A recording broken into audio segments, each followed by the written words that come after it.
Elliot and Sophie decided to leave London after years of struggling to make ends meet in the busy city. They moved to a small village in Norfolk, in the east of England, a place with misty fields, barren trees, and winds that howled across the meadows. Their new home was an old 4-bedroom cottage nestled in a narrow dirt alley covered in fallen leaves.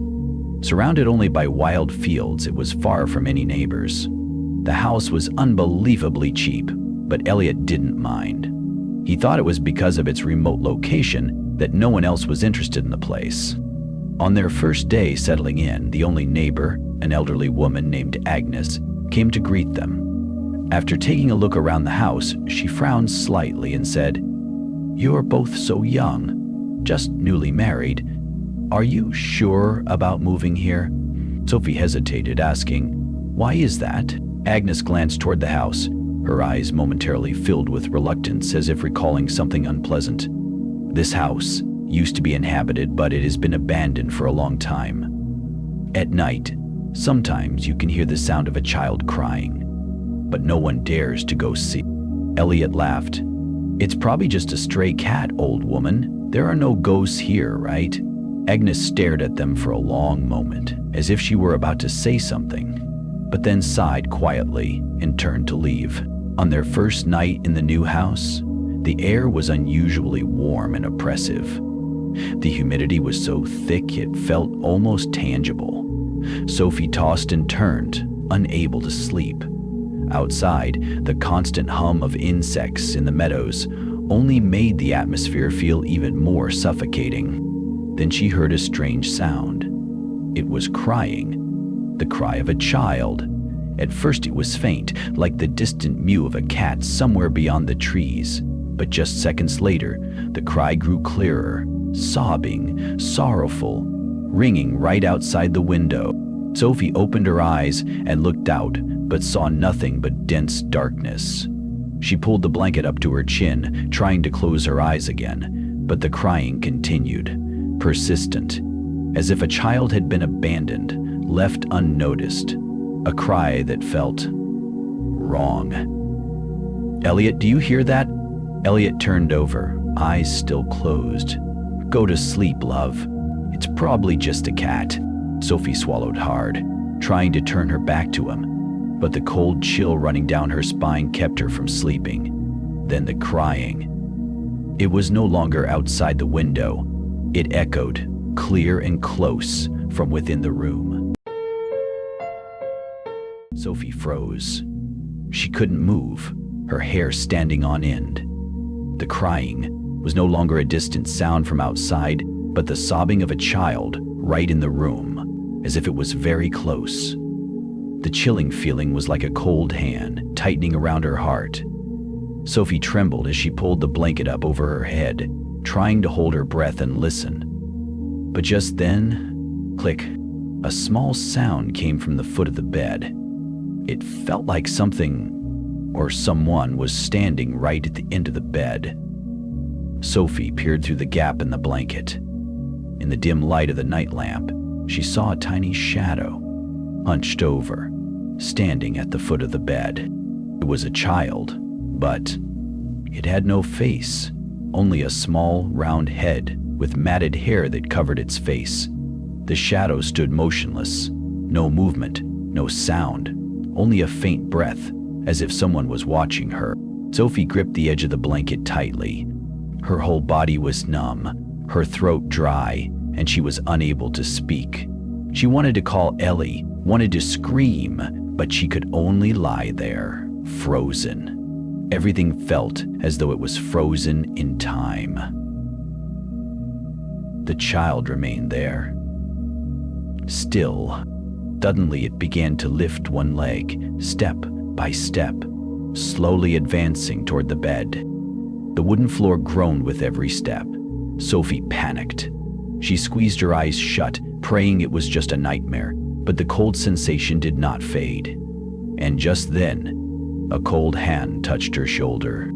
Her entire body felt as though an invisible force held her in place.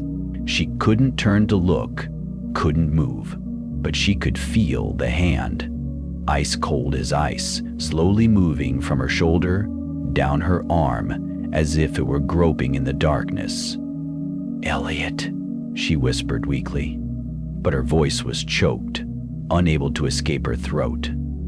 The heavy, cold atmosphere around Sophie became unbearable.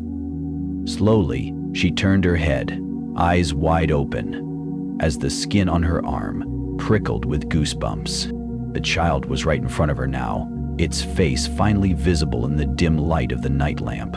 A face with no eyes, no nose, only a pale, lifeless skin, as if every feature had been erased. Sophie wanted to scream, but she couldn't. She could only stare at the child, watching its hand slowly reach out toward her, taking her hand.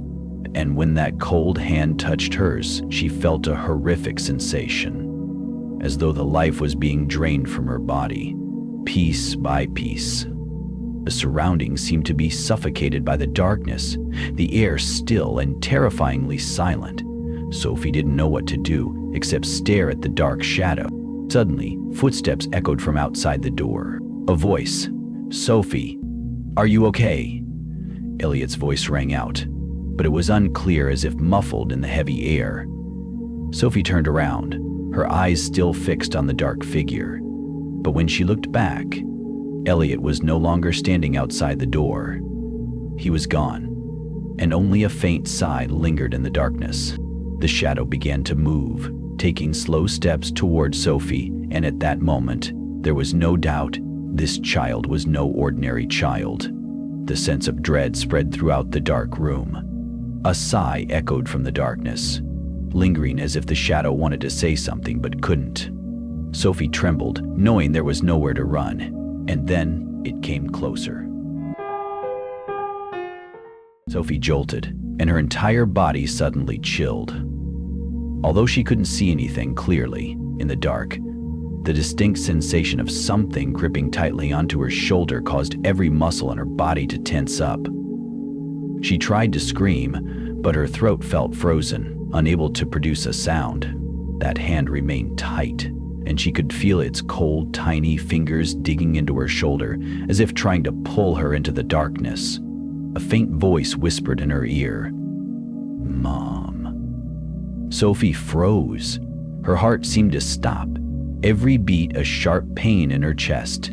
"Mom." The voice came again, clearer this time, filled with sorrow and pain, as if the speaker was enduring an agony they could not escape. The suffocating feeling overwhelmed Sophie, and she couldn't bear it any longer. She screamed, bolting upright from the bed, flailing her arms wildly, but there was no one. The room was pitch black, eerily silent. No trace of any child, only the silence surrounded her. Elliot startled awake, panicking. "What's wrong?" Sophie gasped for air, her eyes wide, looking frantically around the room.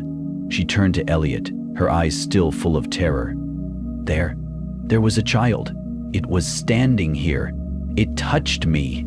Elliot frowned, confused, scanning the room, then turned on the light. The room was empty, only the two of them. No child. Sophie hugged her shoulders tightly, trying to calm herself, but something inside her made the fear impossible to vanish. She slowly glanced at her shoulder. The faint glow of the nightlight illuminated her pale skin. A chilling sensation rose in her chest. On her shoulder there was something strange.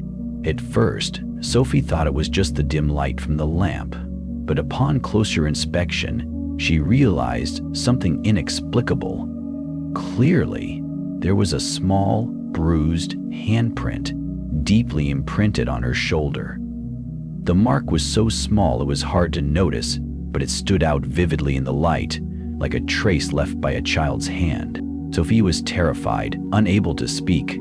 She touched her shoulder, but the handprint was still there. It felt cold, as though the mark didn't belong to a living being.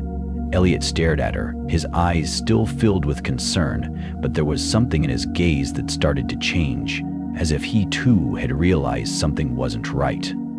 "Sophie, are you sure you didn't?" He stopped mid-sentence. The words didn't come out anymore. Both of them fell silent. The only sound was the night echoing around them. A terrifying fear hung in the air, as though some presence was watching them. A presence they couldn't explain. Sophie couldn't take her eyes off the handprint on her shoulder. The cold feeling still wouldn't let go of her. Suddenly, from outside the window, a strange sound echoed, soft but distinct, like the sound of footsteps. Slowly, step by step, Sophie couldn't believe what she was seeing. The tiny, bruised handprint on her shoulder still clearly appeared under the dim glow of the nightlight. She couldn't understand it. It felt like something was watching her, suffocating every breath she took. I'm not dreaming, Elliot. Look.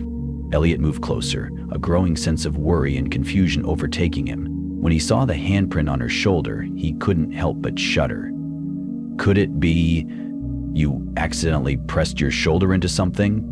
How could I leave a child's handprint like this?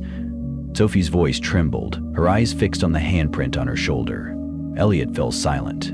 He could feel the unease in the air, as if something was wrong but could not be explained. The room became eerily quiet. Only the sound of the ceiling fan spinning produced faint, eerie squeaks that made the skin crawl. Suddenly, a faint noise came from under the bed. Sophie and Elliot both looked down at the darkness under the bed, a void so deep it seemed to swallow everything. Elliot swallowed hard, grabbing his phone to shine the flashlight under the bed, but saw nothing. He breathed a sigh of relief. However, just as he was about to turn off the light, two tiny eyes suddenly snapped open in the darkness. White as snow, bulging out of their sockets, staring directly at them. Sophie screamed in terror, stumbling backward, while Elliot panicked and retreated. From under the bed, a tiny, blackened hand reached out, gripping tightly onto the wooden floor. Then, a small head popped up. It was a child. Its face was distorted, skin wrinkled like a corpse that had been soaked in water for too long. Its mouth was wide open, revealing a set of blackened teeth, as if it hadn't been taken care of for ages.